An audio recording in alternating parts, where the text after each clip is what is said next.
What's up, Buck? Doug with D&E in the garage. I got a real quick one for y'all today. We're going to be changing out the PCV valve on this 2001 Dodge Chrysler 4.7 liter V8. As you can see, my PCV valve is pretty well gunked up. Now, a good test of these, if you shake it and it's still making noise, it's not totally hoopa-jooped, but you can see this one's pretty dirty. This Jeep's burning a little bit of oil, so I figured this is like a $10 part. We'll go ahead and change it. This is one of the few things that is easier to change on a 4.7 than it is on a 4 liter. It's like a 5-minute replacement, all right? It's very difficult to film in there though, so you're gonna have to bear with me as I try to find an angle to show you guys what's going on. All right, so what you're gonna look for is your oil fill right here, and then right down below it, there's this little bit of plastic that sticks out. That's where your PCV valve goes. It connects to a hose, this one right here, that disappears underneath your intake here. Now what these valves do is they just twist in. You see this little bit of plastic hanging off right there? You got to line that up with a slot on the side over here. You put it in, it's going to go in about this orientation, and then it just twists about a quarter turn up and over. Let's see if we can get the new one in.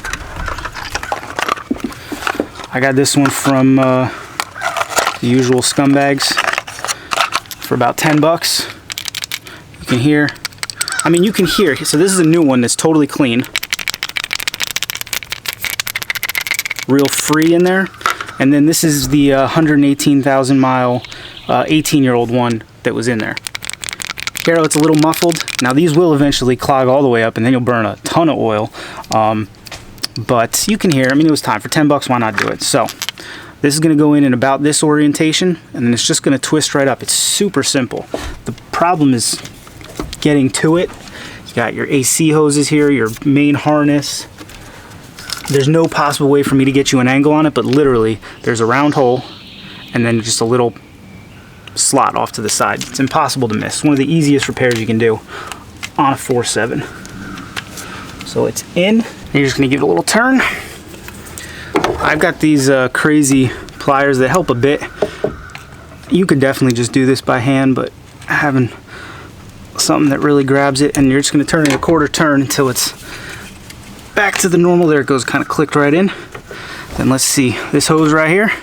Now it's a good idea to take a look down there, make sure it doesn't look like there's any real gunk or buildup. Like I said, this one's not too bad. So, and then this hose slides right on. And that's it. That's all there is to it. Real simple little fix.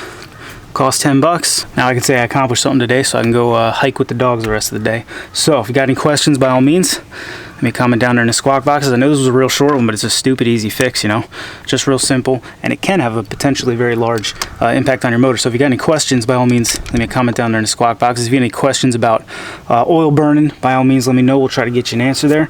As always, thanks for watching. We'll see you next time.